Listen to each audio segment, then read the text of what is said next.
Et bonjour à tous et à toutes et bienvenue sur la chaîne Ma Petite Ferme. Aujourd'hui on se retrouve pour une nouvelle vidéo sur le potager. Ça fait longtemps, oui, parce qu'on a été pas mal débordé, pas mal de boulot, du boulot aussi dans le jardin. Donc je vous montre ça tout de suite. Aujourd'hui je suis accompagné de ma copine et puis on vous fera le tour du potager juste après. Allez, c'est parti. Donc Sarah s'est occupée de cette parcelle là. Donc c'est une parcelle où avant il y avait les oignons. Donc elle a mis des choux Romanesco, donc c'est la première fois qu'on en fait au potager.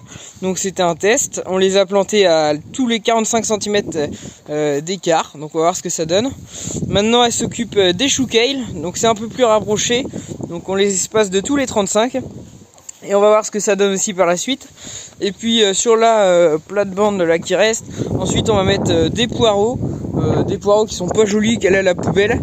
On va essayer de les récupérer. Donc on va les couper, puis on va voir ce que ça donne, hein. Ce sera vraiment en essai.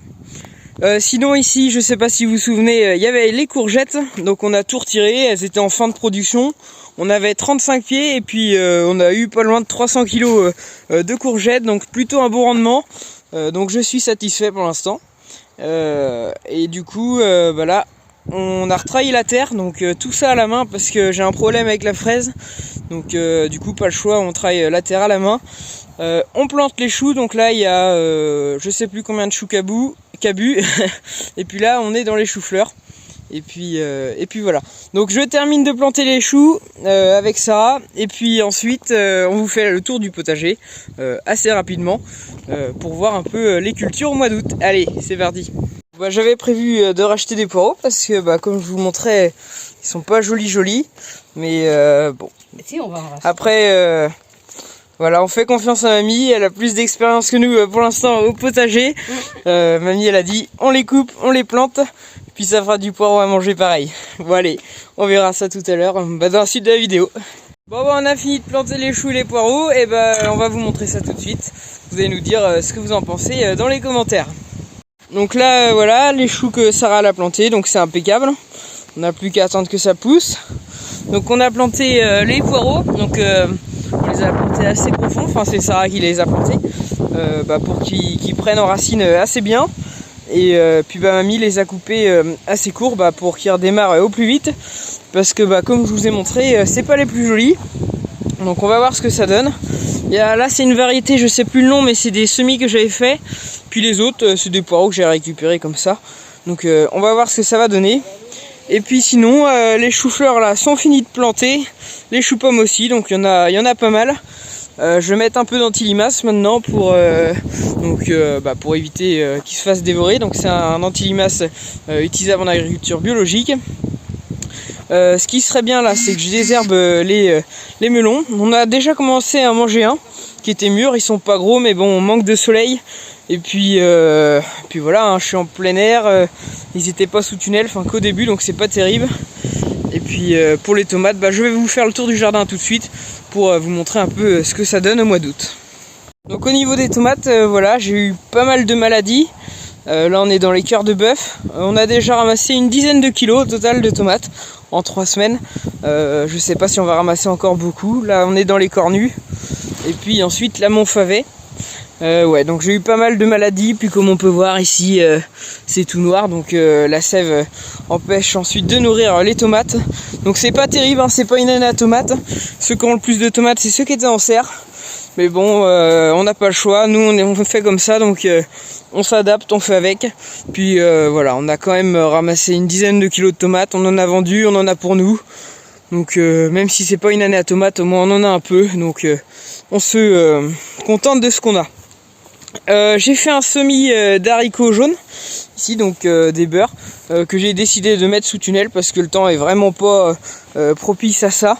Ils auraient pourri en pleine terre. Là c'est un semis d'haricots verts, on en a déjà ramassé une tournée, on voit qu'il y en a d'autres qui poussent. Donc j'ai fait mon semis 3 fois avant de le réussir, les graines pourrissaient en terre et puis les pies venaient les manger, c'était assez compliqué. Donc de l'autre côté on a les butternuts qui sont juste là, ça pousse, hein, c'est une année à courge, c'est incroyable. On devrait avoir un bon rendement. Là j'ai quelques choux fourragés et puis quelques pâtissons. Donc comme je vous le disais dans les autres vidéos, c'est mon coin fouillis. Mais bon voilà, on améliorera ça l'année prochaine. Là j'ai ma petite aubergine, donc c'est la première fois que je fais ça. Donc voilà, ici c'est un peu mon coin fouillis, c'est vrai que c'est planté trop serré, je m'attends pas, voilà, je fais ça pour mon plaisir les aubergines, pas pour en vendre. Par contre les pâtissons, les butternuts, les choux, tout ça, les tomates, les haricots verts et tout ce qui est citrouille, je vais vous montrer ça, c'est pour la vente, puis notre consommation personnelle. Et puis tout se passe bien de ce côté là. On va aller faire un tour d'ailleurs au niveau des courges. Allez c'est parti. Donc là on a des pâtissons, je vais vous montrer, il y en a, j'en récolte pas mal. Combien de kilos par semaine, je vais pas vous dire, ce serait vous mentir parce que je vous avouerai que je les pèse pas. Mais ça produit bien. Là j'avais mis quelques pieds de butternut, bon voilà ça se forme tranquillement.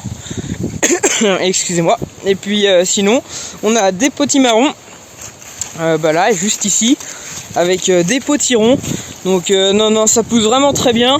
On va avoir un bon rendement dans les courges. Et puis les potimarrons sont vraiment extra. Donc j'ai déjà commencé à en manger en purée, c'est vraiment formidable. J'ai commencé à en vendre, donc sauf les potirons par contre, que je laisse mûrir encore, encore un peu, hein, c'est pas la saison. Puis on voit bien ça s'étend partout. Donc voilà. Donc voilà concernant le potager au mois d'août, hein, pas grand chose de nouveau. Plus embêté par la météo finalement, mais voilà, on s'adapte. On n'a pas rajouté grand chose à part les choux. Parce que justement, je vous l'avais peut-être pas dit, mais moi et ma copine on travaille dans l'agricole et on était en plein dans la récolte de céréales, donc c'était compliqué de faire les deux. Donc on se remet tranquillement au potager. Il y a pas mal de choses à faire. Voilà ce qui nous reste des récoltes. Pour l'instant pâtissons, tomates, j'en ai un peu là, courgettes. C'est les dernières parce que comme je vous l'ai dit après on a tout enlevé. Là il reste plus grand chose parce qu'on a fait pas mal de paniers, on a bien vendu. Je vous ferai un petit post sur YouTube pour vous montrer un peu ce que ça récolte, ce qu'on récolte par semaine. Voilà, donc je vous mettrai un petit post sur YouTube pour voir un peu ce qu'on ramasse par semaine. Et puis voilà. Bon les amis, c'est l'heure pour nous de vous quitter. C'est l'heure de l'apéro, l'heure de manger. Donc on vous dit ciao pour une nouvelle vidéo. Et puis j'espère que cette vidéo vous aura plu. N'hésitez pas à liker et vous abonner à la chaine. Allez, au revoir, ciao.